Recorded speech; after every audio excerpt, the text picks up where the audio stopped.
Hello, everyone. Thanks for joining today. We'll just be starting in a couple minutes here.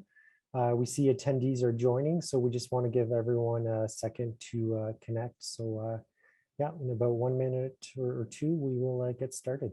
Thank you.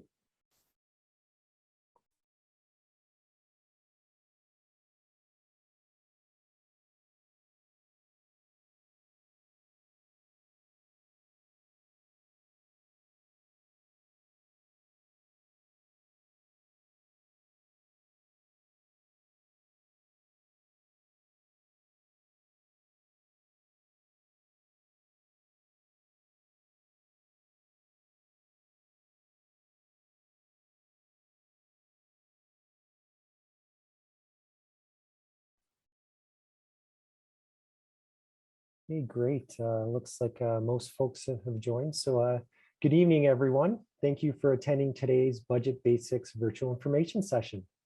This is the first of 3 virtual information sessions we have planned for this year. My name is Martin Galczynski, and I am a manager at the City of London in the Financial Planning and Policy Office. I will be today's MC. Before we get started, I want to let everyone know that we're recording this meeting, and a copy of it will be available on the Get Involved website, both for future reference and also playback for those that are unable to join us today.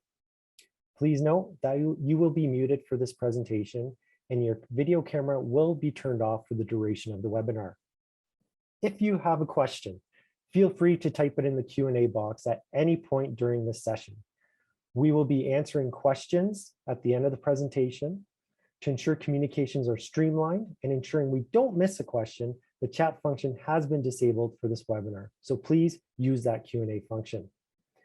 We will be providing contact information at the end of the session so that if there's anything you do want to further discuss or require more information on, you can reach out to our team. For those viewing the recording, if you have a question that perhaps has not been asked, you can also use that contact information to submit your question. With today's presentation, I am joined by 2 other members of our financial planning and policy team, Jason Davies, a manager in our office, and Kyle Murray, director of our area. We hope you find this session very informative, and with that, I will pass it over to today's speaker. Great, thanks, Martin. Appreciate the introduction, and it's great to have everyone here tonight. We, of course, would have preferred to do this in person, but obviously that's not possible given the current public health situation. This virtual series of information sessions is a new addition to our public engagement activities this year. So we do hope that you find this helpful and informative. So tonight's presentation will very much be a Budget 101 session. We'd encourage you to join us for our subsequent information sessions, where we'll dive into more details about the budget in those sessions.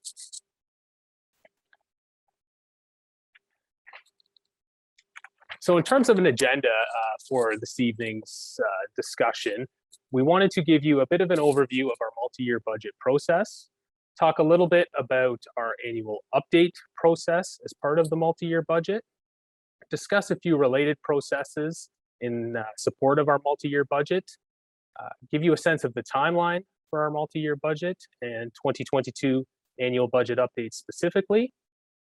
We'll talk a little bit about the types of budgets that we do at the City of London, and of course, give you a sense of our upcoming virtual information sessions as well. So the 2020 to 2023 multi-year budget is the city's second multi-year budget following the 2016 to 2019 multi-year budget. Now, the city uses a time period of 4 years for our budget process, which is consistent with the term of council. However, the multi-year budget starts in the second year of a council term. This is intentional to allow new council time to settle in and establish their strategic priorities before going through the process of deliberating the multi-year budget.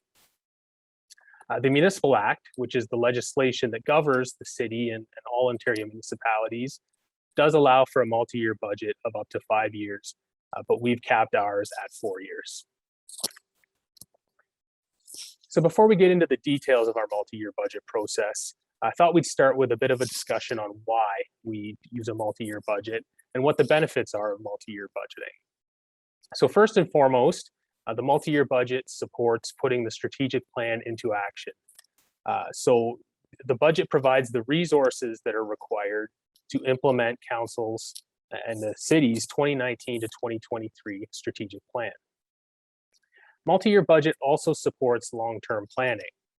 It gives better clarity of when we can expect certain initiatives to be implemented. If it's not possible in one year, perhaps it's possible in a subsequent year. The multi-year budget also provides residents with a clearer outlook on future taxes as well.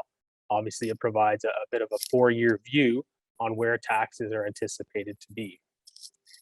The multi-year budget enhances clarity over spending plan changes as well.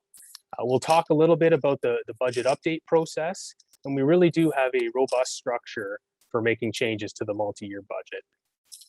A multi-year budget, I would suggest, also saves time and resources by not requiring a yearly budget rebuild. Instead, we just focus on what's changing in the second, third, and fourth years of the budget cycle. Multi-year budgeting also supports the city's AAA credit rating, and this enables us to borrow funds when needed at the lowest possible rates. So this is not intended to be an exhaustive list of the benefits of multi-year budgeting, but does give you a sense of why we've moved in this direction and why we utilize a 4-year budget cycle. So here's a summary of the various components of the city's budget and how the components link together over the multi-year budget cycle. So our multi-year budget process is fully integrated into our strategic planning process here at the city. Our strategic plan really is the foundation of our multi-year budget. It dictates what the priorities are and what strategies require resources in order to be implemented. Of course, resources are not unlimited. So at the outset of a multi-year budget cycle, Civic Administration requests Council's direction on a tax levy target in order to provide some parameters on the resources available to implement the strategic plan. So there are typically 3 components to our multi-year budget. First, base budgets, being the budgets that we require to maintain existing service levels. Secondly, business cases for potential new services or additional services or expanded services where additional resources are required. And thirdly, there may be business cases as well for potential budget reductions. And this would be where fewer resources are deemed to be required. Once the multi-year budget is approved, this leads into the annual budget update process, which is the process we go through for the second, third, and fourth years of the multi-year budget cycle. The 2022 budget update process is the process we are going through this year. So the Municipal Act requires that when a multi-year budget is approved, each subsequent year of that period needs to be readopted on an annual basis. So the city's 2022 annual budget update will therefore be covering the remaining years of this multi-year budget cycle, specifically 2022 and 2023. It should be noted also that the budget year or our fiscal year follows the calendar year, so January to December.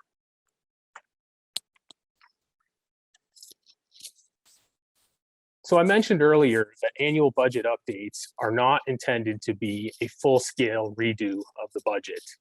The focus is on any significant changes that need to be made. And the budget is updated through what we call budget amendments. So here on the screen is the categories of budget amendments that may be brought forward during an annual budget update. They could be new or changed regulations. They could be new council directions, or potentially cost or revenue drivers that weren't anticipated at the outset of the multi-year budget period. So any budget amendments that are brought forward are voted on by our council for their approval. When the budget is presented for this annual update, there will be amendments categorized as either recommended by City of London Civic Administration, as well as those presented for council's consideration and discussion. We wanted to talk a little bit as well about related process that support our multi-year budget process here at the city. So there are a number of related processes. In particular, our surplus deficit policy and capital budget and financing policy speaks to the monitoring of our budget. It's critically important that we keep council and the community apprised of the progress of our budget as we progress through the budget cycle. So civic administration reports to council on the city's budget position twice per year through committee reports that provide an update on the status of the city's operating and capital budgets. So we'll talk a little bit more about the types of budgets later on in this presentation, but typically these reports, these budget monitoring reports, occur as of June 30th and December 31st of each year. The mid-year monitoring report typically goes to committee and council in September, and the year-end report is typically brought forward in April of every year. So this slide just provides a graphical overview of the relationship between the budget development cycle and the budget monitoring cycle. And as we've alluded to, you can see that we're now transitioning from the 2021 mid-year monitoring stage and moving to the 2022 annual budget update process. Another related process worth mentioning is our business planning process. So our business plans provide a high-level overview of the various services that the city provides. They outline what the services do and why they do it, including specifically how those services are aligned or linked to our city's strategic plan. The business plans also outline the cost of providing those services, as well as some service highlights for that multi-year budget cycle. The business plans outline potential challenges that services are anticipated to experience, as well as a number of key performance metrics that the service area assesses their performance against. So business plans are updated annually if there are material changes that happen in terms of resources or strategies or challenges or risks that need to be reflected in those plans. So if you're interested, I definitely encourage you to access our business plans. They can be found on our City of London website at london.ca/budget, and you can click on the link for business plans. Assessment growth is also a separate process by which funding is allocated for the city's growth costs. We thought it would be good to watch one of the city's finance flicks for a summary of the assessment growth process. So let me start this video.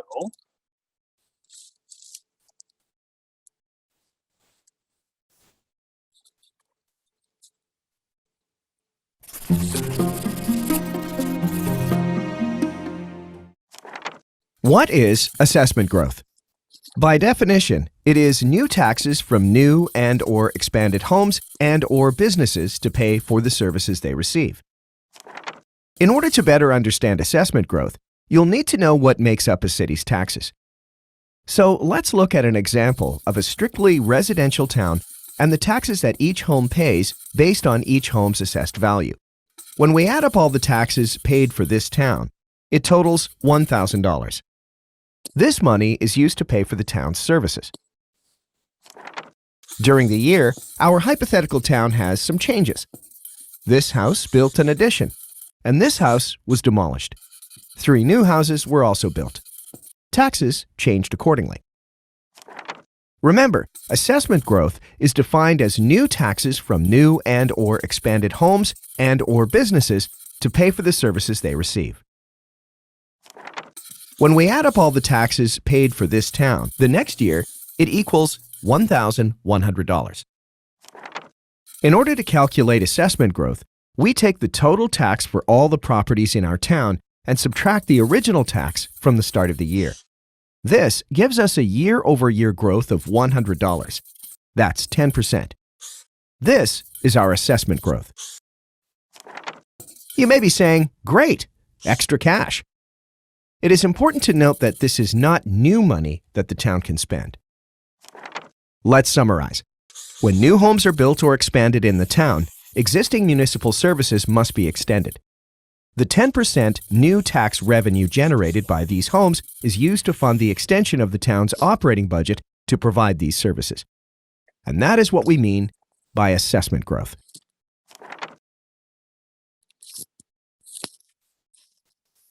So to summarize, I think the key point from that video is that assessment growth is not new money. The new homes and businesses in the city expect to receive the same level of service that all of the existing homes and businesses receive. So because of this very important concept, we have separated our assessment growth process from our budget process. Requests for assessment growth funding from service areas that are experiencing growth pressures must be submitted in the form of a business case. Our assessment growth policy outlines the eligible forms of growth costs that are acceptable to access this funding.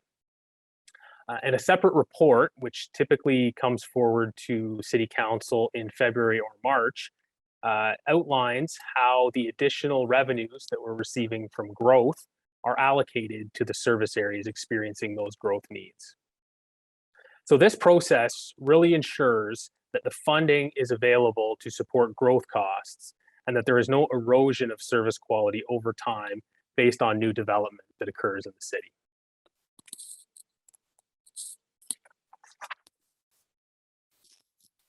So getting into more specifics about the different types of budgets the city prepares, we specifically prepare 3 different budgets. So we prepare the property tax supported budget, the water rate supported budget, and the wastewater and treatment rate supported budget.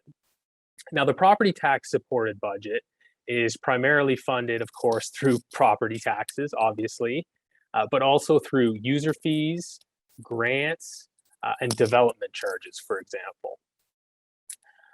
The water and wastewater supported budgets are, of course, separate rate bases, and therefore we prepare separate budgets for those areas.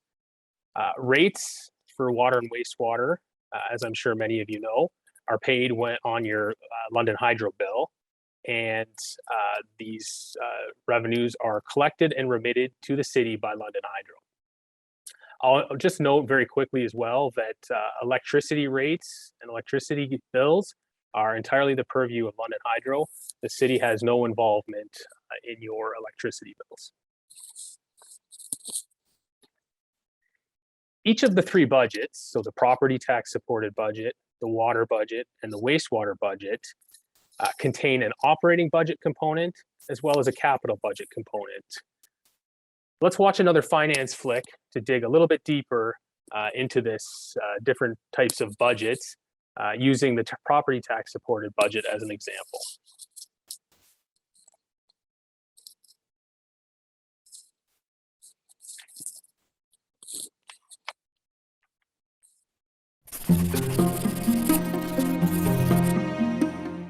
Okay, I'd like to help you understand how your city develops its budget.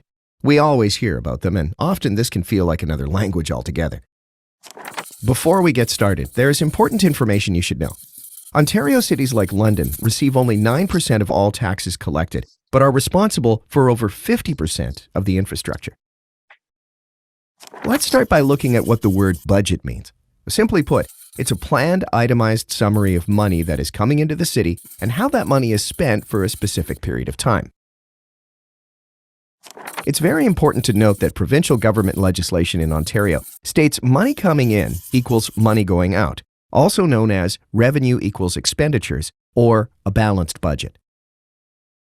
The City of London provides more than 90 services to the citizens of London, so City Council and administration always have to make difficult decisions to ensure this balancing takes place. There are 2 main components of the budget when looking at the money going out side of the scale. Operating pays for all the day-to-day activities of the corporation. This includes items such as salaries and wages, utilities, supplies, fuel, and insurance, just to name a few. The capital budget pays for all the new big investments or the rehabilitation of current assets under the city's control. So let's focus on how the city collects to pay for all these services. For every dollar that comes into the city, 64 cents comes from property taxes, 21 cents from grants and subsidies, and 15 cents from user fees and other sources. So now we've learned what a budget is, how cities collect money, and how they spend it. Now let's take a look at how these pieces work together. Money comes in through property taxes, grants, and subsidies, and user fees. The money collected is required for both the operating and capital budget. We've already talked about the operating budget, including day-to-day expenses, but it also includes money for funding capital budgets. The capital budget pays for all the new big investments or the rehabilitation of current assets under the city's control. This connection is made through three methods. The capital levy method reflects a pay-as-you-go approach. The reserve fund method, which reflects a planned save now, acquire or use later approach, and the debt payment approach. Okay, so let's recap. 1. A budget is a plan for money coming in and money going out. There are two building blocks to the city budget, operating and capital. 2. The operating budget is like paying your house bills to keep the lights on. Just like in a normal household, our bills go up with inflation. 3. The capital budget is like your major outlays, vehicles, house, renovations, etc. 4. Money comes in from three sources: property tax levy, user fees, and grants and subsidies. 5. Money coming in is used to deliver over 90 services to city residents. 6. City Council and administration, with the input of the public, decide how to best balance the city budget guided by provincial legislation. And that is how your city develops its budget.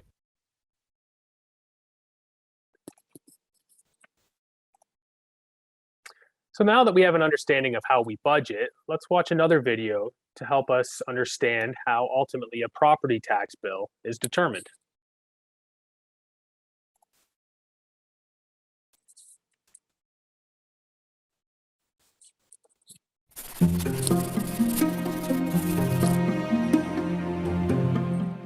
Okay, I want to explain to you how your property taxes are calculated based on how much your home is worth.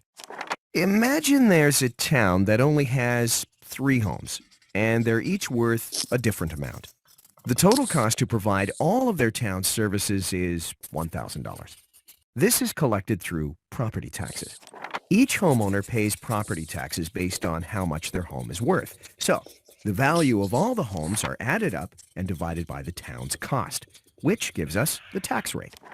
This tax rate is applied to all the houses to get enough money to pay for all of the services. So, each homeowner pays according to how much their house is worth. Every 4 years, the houses are reassessed. Let's say all 3 properties have gone up equally in value. If we go back to our calculation, the total cost of services hasn't changed, but the total property value has increased. When this happens, there will be a decrease in the tax rate.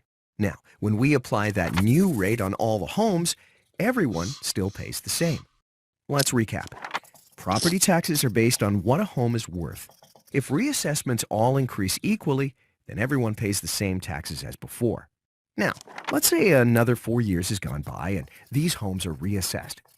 During this time, the house on the right became more valuable in the market than the other 2. Okay, so time for a little more math. The total value of all the homes have increased, which means the town has to calculate a new tax rate. With this new tax rate, the first 2 homes will actually pay less than the home on the right that was reassessed at a higher value. Since the cost of services hasn't changed, the town doesn't need to collect more property taxes.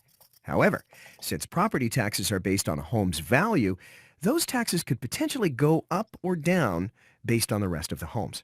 So, what happens when the cost to provide services goes up? Well, it means more property taxes need to be collected from every home and a new tax rate is calculated. To get the new rate, we take that amount that the town now needs and divide it by all the property values. The new rate is applied to all the homes, and now everyone has to pay the new tax amount to continue to fund all of the services. So, let's review. 1. Property taxes are based on the value of a home. When homes are reassessed equally, each homeowner will pay the same amount proportionately as before. 2. When homes are reassessed at different values, each homeowner will pay a different amount proportionately based on how much their home increased in value. 3. When the town's cost to provide services increases, a property tax increase, then everyone pays their share proportionately across the board. And that explains the relationship between property value and property taxes.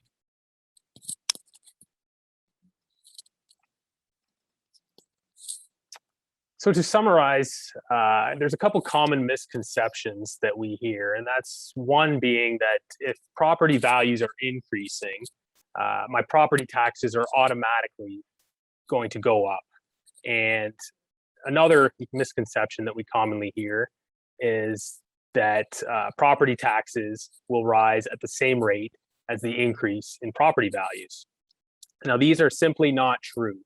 As illustrated in that video you just saw, the amount of taxes to be collected to pay for municipal services is independent of property values and is determined through the budget process.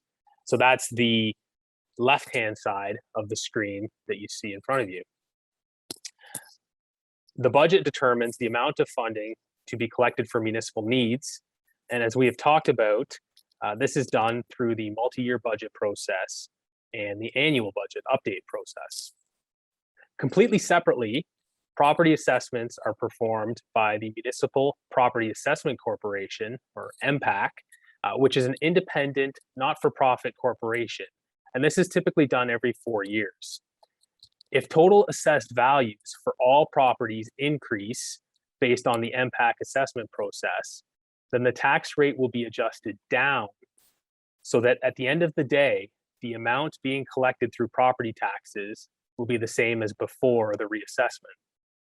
So to be clear, on an overall basis, for all properties in the city, the reassessment process does not impact the amount being collected through property taxes in aggregate. Where assessed values can come into play, and was illustrated in the video, is at the individual property level. So the change in your assessed value relative to the change in the assessed values for all other properties is what will determine whether you experience a higher or lower increase to your property taxes as a result of the reassessment. So as illustrated in the video, if there are no changes to the city's budget, it's entirely possible that an MPAC reassessment could reduce your property taxes if your assessed value has changed less than the average. Alternatively, the reverse is true as well. If your property value increases more than the average of others, your property taxes would increase. If you look at your tax bill, you will be able to see the components that make up the change in your taxes, including the reassessment impact. Now, to add a further little wrinkle to the calculation of property taxes, tax policy is also a consideration. Now, the previous video was limited specifically to residential properties, but of course we all know there are also industrial properties, commercial properties, institutional properties, and multi-residential properties in the city as well. Now, tax policy is well beyond the scope of today's discussion, but what you need to know, take away, is that the budget determines the size of the pie that needs to be funded, while tax policy essentially determines how that pie is going to be sliced. Tax policy is a separate council discussion outside of the budget process and typically occurs after the budget is passed. And there are opportunities through the tax policy discussion for council to shift the burden between property tax classes at that point in time. Overall, though, the size of the pie determined through the budget process does not change during the setting of tax policy. So before we wrap up for today, we really wanted to make sure you had a good sense of the key dates in this year's 2022 annual budget update process. So the first key date will be tabling of the 2022 budget update, and that is scheduled for November 9th at 4:00 p.m. at the Strategic Priorities and Policy Committee meeting. The next key date will be a budget public participation meeting scheduled for November 29th at 4:00 p.m. again at the Strategic Priorities and Policy Committee. And then we get into actual budget deliberations for the 2022 budget update. And that is scheduled to occur on December 2nd, starting at 9:30 a.m. and will continue on December 3rd if needed. Ultimately, we're working towards approval of the property tax, water, and wastewater budgets at the council meeting on December 21st. So this nearly brings us to the conclusion of today's session. Just a reminder, we will be hosting 2 more similar sessions as well. And we really hope you can join us for those sessions too. So the next one is scheduled for October 20th. That will focus on the current 2020 to 2023 multi-year budget, and will also give a sense in terms of how budget decisions are made as well, in terms of also how you can provide feedback too. The third virtual information session is scheduled for November 17th, so after we table the 2022 annual budget update. And at that session, we'll dig into the details of the 2022 budget update, including the amendments that are proposed for Council's approval. You can access both of these sessions through the same Get Involved webpage that you came to in order to access today's session. So this slide, and I'll leave this up through the rest of tonight's session, but it outlines some ways to find further information on the City of London's budget. As well, on the Get Involved website, you will find useful information and further links to other budget information. You can also sign up for our budget newsletter to receive regular updates on the budget process as well. On this slide, we've also included our contact information if you think of any questions after this session, or if you are watching a recording of this presentation and have a question and want to reach out after the fact.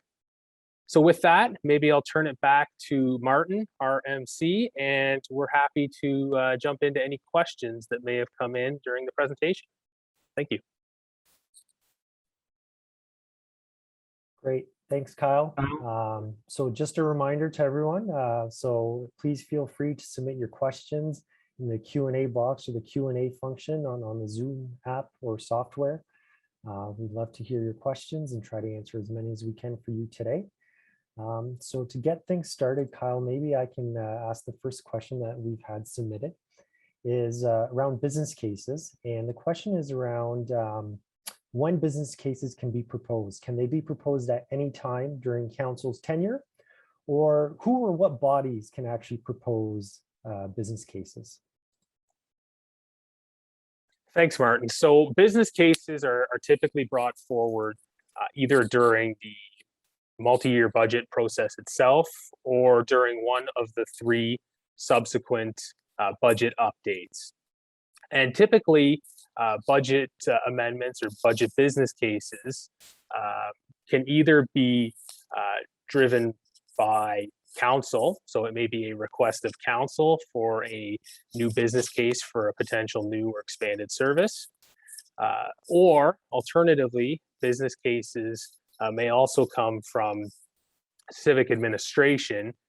For example, if there are cost pressures that are being experienced that weren't anticipated when the multi-year budget was originally approved. So typically, business cases originate either through direction of council or based on information or analysis that civic administration has performed in order to develop the request.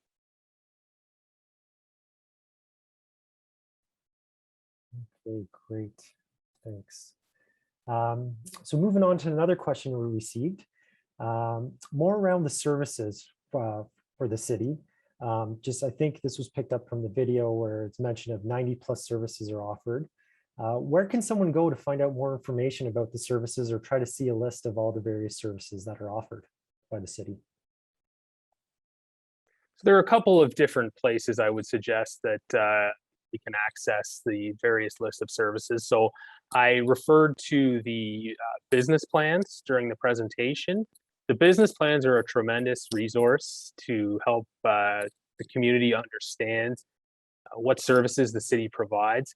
As you noted, Martin, it's north of 90 different services, and all of those are detailed in our business plans as well. So those business plans are a great resource that provide a fantastic overview of the various services and what their plans are for this multi-year budget cycle. You could also look at the 2020 to 2023 multi-year budget document itself. That would provide more of the financial, I guess, look at all the various services. It's not going to provide the same level of context in terms of what the various services are all about and what they're working on, but it would provide a sense of all of the many different services that the city provides as well. So both the business plans and the multi-year budget document are both good resources to see the various services, and both of those are accessible on our City of London budget website at london.ca/budget. Great, thanks for that, Kyle. So moving on to another question, or I guess there's some multiple parts to this one, so maybe I'll try to break them out a bit. But in respect to the various budgets that we have or that are prepared, is there a specific order on how these budgets get approved or specific times they're approved? How does the whole approval process work as it relates to, as you mentioned, the 3 distinct budgets we prepare? Thanks, Martin. So typically, we deal with the property tax supported budget first. That is generally the first order of business for council. And generally speaking, it doesn't necessarily need to be dealt with in this order, but typically we deal with the operating budget before the capital budget, generally speaking. That being said, as I alluded to, there is no specific reason why it has to be done that way. It can be done differently, of course. We do, particularly for the multi-year budget process, try to align the operating budget and the capital budget for each respective service area to deal with all budgets, operating and capital, for that particular service at the same time. So that is typically the approach that we use for the multi-year budget. For the annual budget update, generally speaking, we deal with the operating budget amendments first and then the capital budget amendments, but that's just been historical practice. It does not necessarily need to be that way. So once we deal with the property tax supported budget, then we generally deal with the water and wastewater budgets subsequently. So that hopefully gives a sense of the order of operations. In terms of specifically when we'll be dealing with those, it's really difficult to say. It will hinge a lot on how much discussion there is in relation to the budgets this year. But as I alluded to in the presentation, budget deliberations will start and hopefully end on December 2nd this year as well. So it's hard to say when during that day they'll be dealt with specifically, but generally speaking, property tax supported budget first, then water budget, then wastewater budget. Great, thanks, Kyle. Just building on that theme, if I could, and I think you started to talk about that a little bit more. Just another question that's come in, and maybe you can elaborate more on the terminology we use where we talk about the budget review or deliberations, as you've mentioned, and the budget approval. Maybe you can talk a little bit more about the differences there. Sure. So budget review, also referred to, I guess, as budget deliberations, is the process that happens at our Strategic Priorities and Policy Committee, also known as Committee of the Whole. So that is a committee that includes all members of City Council, including the mayor. And budget review or budget deliberations typically involves the item-by-item review of our budget. And it usually involves considerable debate and considerable back and forth amongst councilors to debate the merit of the budget requests that are in front of them. It's also the opportunity for politicians to ask questions of civic administration in relation to the budget requests that are in front of them. So that is generally the process that is undertaken for budget deliberations. It's more detailed process, I would suggest, than council's budget approval, which is more or less the formal adoption of the budget by city council at city council meetings. So there is the opportunity still to discuss and to debate the budget at council, but that meeting is more about the formal adoption of the budget rather than detailed debate, typically. Okay, great. And if I could, I'm just going to keep rolling with this vibe a bit here. Just another kind of question that relates to all this is, a little bit more or questions around tabling and, what does tabling mean? But more specifically, the question is, why is the public participation meeting after the tabling? So once the budget's in essence created. Sure. No, it's a great question. So the budget tabling is essentially the public reveal, I guess, or the introduction of the budget publicly. So that is the first look at the budget that council receives. It allows civic administration the opportunity to introduce the budget, explain what's included in the budget, and gives council the opportunity as well to ask any technical questions that they may have at that point. Now, we feel it's very, very important to schedule a public participation meeting a number of days or even weeks after the tabling of the budget to provide enough time for both council as well as the public to digest what's in the budget and to develop informed questions that they'd like to hear answered during the budget process. So in order to provide sufficient time for review of the budget, formulation of those questions and comments, that's why the budget public participation meeting is often at least a couple weeks after the budget is tabled. So this year, again, the budget is tabled on November 9th, and the public participation meeting doesn't happen until November 29th.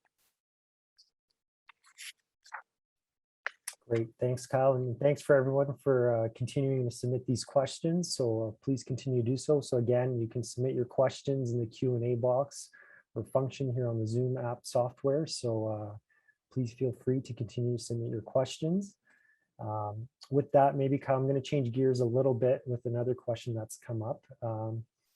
Is there any provision for more frequent reassessments in times of rapid property value appreciation? So I think this is part of what we've seen in the city in terms of housing prices, et cetera.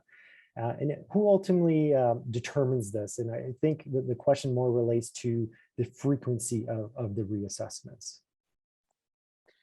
Yeah, thanks, Martin. So reassessments, as I alluded to in the presentation, are completely outside of the purview of the City of London. It's done; they're done by the Municipal Property Assessment Corporation, or MPAC. That is, as I mentioned, an independent third-party organization, and the reassessments are typically performed every 4 years. They are not generally done more frequently than that. Now, having said that, the most recent reassessment was scheduled to occur in 2020, but in light of the COVID-19 pandemic, that has been deferred. So that did not occur as scheduled.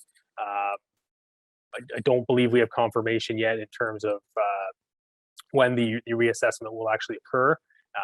Likely 2022, but that is, I believe, still to be confirmed. So generally speaking, every 4 years, and not typically more frequently. Great, thanks, Kyle. There's one question here, maybe I might be able to handle this one, just around our future sessions. And the question is whether our upcoming 2 sessions will be virtual. And the answer is yes. So we will be following a similar format as today's session. So we hope you'll join us again for those, and you can spread the word to others that might be interested in joining. But basically, it will be accessible in the same way that we're doing this session. Moving on to the next question here, and this one's maybe a little more detailed, but I think it's someone looking perhaps at their property tax bill. The question revolves around seeing something called the education portion of it, or basically the question I think relates to why is the city collecting that, or does the city pay for education services? If we could offer a little more clarity on what that speaks to. Yeah, thanks, Martin. So what you're seeing in terms of the education portion of your property tax bill is the portion of the bill that relates to the province collecting for education services, both primary and secondary in the province. So those rates for the educational portion of the property tax bill are set by the Minister of Finance, the provincial Minister of Finance, and they're dictated by the Education Act. So as I mentioned, completely outside of the purview of the City of London. They are not in any way calculated or determined by the City of London or our municipal council. We essentially have no role in the education tax process other than to collect those taxes on behalf of the province and remit those taxes to the province. Okay, great. Thanks. So I'm just actually looking at our Q&A panel or dialogue box here. So we don't have any questions. So for those of you that are still with us, again, you can submit any questions using that Q&A function. So maybe we'll just pause for a moment and see if there's any other topics or questions that those with us would like to submit.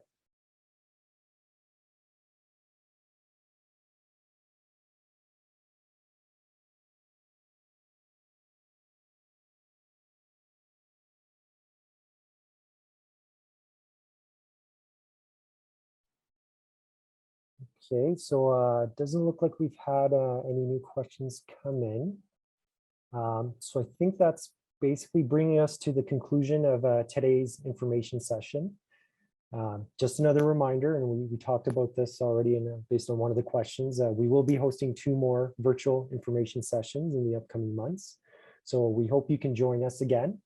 Those sessions can be accessed through the same Get Involved page and registration process that you used to join today's session.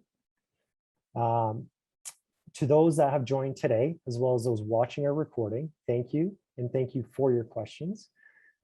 We wish you a good remaining evening, and I apologize as I've been writing this, we did have a question come in. So the question is if we can have a copy of the presentation. So as we mentioned, this session has been recorded, and on the Get Involved webpage, the video and recording will be posted. So if you need to look back or reference any of the material, you can definitely go back there. We hope to have it up in the next couple of days. Or if you know anyone that, again, could not join today, then you are more than welcome, and we encourage you to share the link. All right. So yeah, so thank you again for everyone joining us today, and again for your Q&A participation, the questions. We hope, again, you found this very informative. On screen, you will find the contact the contact slide. So don't hesitate to reach out to us and our team if you think of any other questions. So again, thank you and have a great evening.